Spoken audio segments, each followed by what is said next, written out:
राष्ट्रवादी कोणाची? पवारांचा खरा राजकीय वारसदार कोण? कोणाची ताकद किती?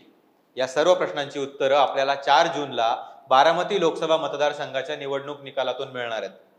त्यामुळेच बारामतीतील लढाई नणंद विरुद्ध भावजे अशी दिसत असली तरी खरी लढाई ही पुतण्या विरुद्ध काका अशीच आहे. या लढाईला आजपासून अधिकृत सुरुवात झाली आहे. आज सुप्रिया सुळेंनी शरद पवार, बाळासाहेब थोरात, जयंत पाटील यांच्या उपस्थितीत उमेदवारी अर्ज भरला. सुप्रिया सुळे यांच्यासोबतच शिरूर लोकसभा मतदारसंघातून अमोल कोल्हेंनी आणि पुणे लोकसभा मतदारसंघातून रवींद्र धंगेकरांनी उमेदवारी अर्ज भरला.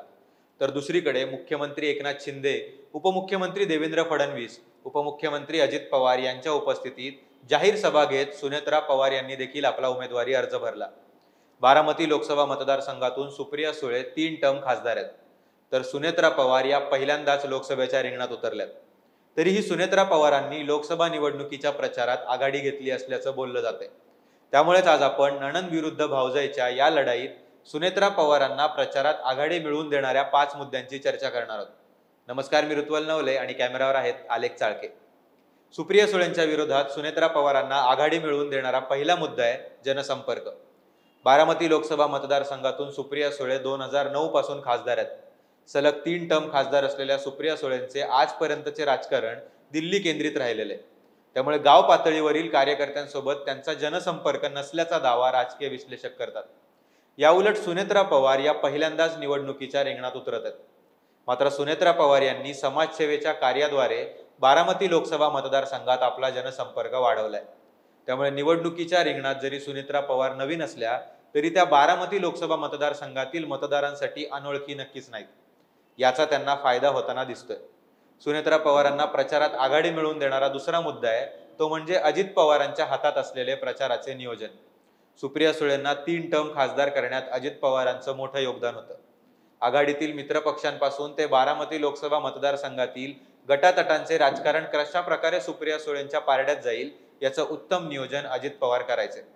2019च्या लोकसभा निवडणुकीत त्याची झलक आपण पाहिलीच होती. पण यावेळी अजित पवार सुप्रिया सुळेंचा नाही तर आपल्या पत्नी सुनेत्रा पवार यांचा प्रचार करतात. त्यामुळे अजित पवारांची जागा भरून काढणे सुप्रिया सुळेंना कठीण जाते. राष्ट्रवादीचे गाव पातळीवरचे कार्यकर्ते, पदाधिकारी अजित पवारांसोबत गेलेत. त्यामुळे सुप्रिया सुळेंपुढच्या अडचणी आणखीनच वाढल्यात. सुप्रिया सुळे यांच्या प्रचारात शरद पवारांची आणि रोहित पवारांची मदत होत असली तरी रोहित पवार नगर जिल्ह्यातील कर्जत जामखेड विधानसभा मतदारसंघाचे आमदार आहेत. तर शरद पवारांचा बारामतीच्या स्थानिक राजकारणावर अजित पवारांइतका होल्ड नसल्याचं बोललं जाते. त्यामुळे अजित पवार यांच्यामुळे सुनेत्रा पवारांना सुप्रिया सुळेंना तगडं आव्हान निर्माण करण्यात यश मिळत असल्याचंही बोललं जाते. सुनेत्रा पवारांना प्रचारात आघाडी मिळवून देणारा तिसरा मुद्दा आहे महायुतीच्या नेत्यांनी पवार विरोधकांना आपल्या बाजूने वळवण्यात मिळवलेलं यश. भोरमधील अनंतराव थोपटे असो की बारामतीमधील काकडे कुटुंबीय, हे दोन्ही कुटुंबीय शरद पवार यांचे कट्टर विरोधक. या दोघांनाही आपल्या बाजूने वळवण्यासाठी अजित पवारांनी आधीपासूनच प्रयत्न केलेत. शरद पवारांनी तब्बल 25 वर्षांनंतर थोपटेंची तर 55 वर्षांनंतर काकडे कुटुंबियांची भेट घेतली, पण दोघांनीही शरद पवारांना मदतीचा शब्द दिला नाही. दुसरीकडे बारामती लोकसभा मतदारसंघात विजय शिवतारे आणि हर्षवर्धन पाटील यांचा अजित पवारांसोबतचा राजकीय संघर्ष संपूर्ण महाराष्ट्राला माहीत आहे. विजय शिवतारे यांनी तर बारामती लोकसभा निवडणूक लढवण्याची घोषणाच केली होती, पण महायुतीच्या तिन्ही नेत्यांनी मिळून विजय शिवतारेंची मनधरणी करण्यात त्यांना यश आलं. विजय शिवतारे यांनी फक्त निवडणुकीतून माघार घेतली नाही तर ते सुनेत्रा पवार यांच्या प्रचारालाही लागलेत. हर्षवर्धन पाटील यांनी सुद्धा अजित पवारांसोबतचे वाद मिटवत सुनेत्रा पवार यांच्या प्रचाराला सुरुवात केली. एकूणच काय तर महायुतीच्या तिन्ही नेत्यांच्या प्रयत्नामुळे सुनेत्रा पवारांच्या प्रचारासाठी सर्व विरोधकही एकत्र आलेत. सुनेत्रा पवारांना सुप्रिया सुळे यांच्यासोबतच्या लढाईत आघाडी मिळवून देणारा आणखी एक घटक आहे तो म्हणजे अँटी इन्कम्बन्सी. आधी सांगितल्याप्रमाणे सुप्रिया सुळे बारामती लोकसभा मतदारसंघातून 3 टर्मच्या खासदार आहेत. त्यामुळे त्यांच्या विरोधात अँटी इन्कम्बन्सी असणं साहजिकच आहे. त्यात सुप्रिया सुळेंचा मतदारसंघात जनसंपर्क नाहीये. त्यामुळे सुप्रिया सुळेंना याचा फटका बसू शकतो. सुप्रिया सुळेंच्या विरोधात ज्या प्रकारे अँटी इन्कम्बन्सी काम करेल त्याच्या उलट सुनेत्रा पवार नवख्या असल्याचा फायदा त्यांना होईल. त्यातच शरद पवारांनी त्यांच्याविषयी केलेल्या वादग्रस्त वक्तव्यामुळे सुनेत्रा पवार यांच्याविषयी बारामती लोकसभा मतदारसंघात सहानुभूती निर्माण झाल्याचं राजकीय विश्लेषक सांगतात. सुनेत्रा पवारांना प्रचारात आघाडी मिळवून देणारा 5वा आणि शेवटचा मुद्दा आहे भाजपचा पाठिंबा आणि मोदी फॅक्टर. बारामती लोकसभा मतदारसंघात 2009 पासून सुप्रिया सुळे विजयी होत आल्यात.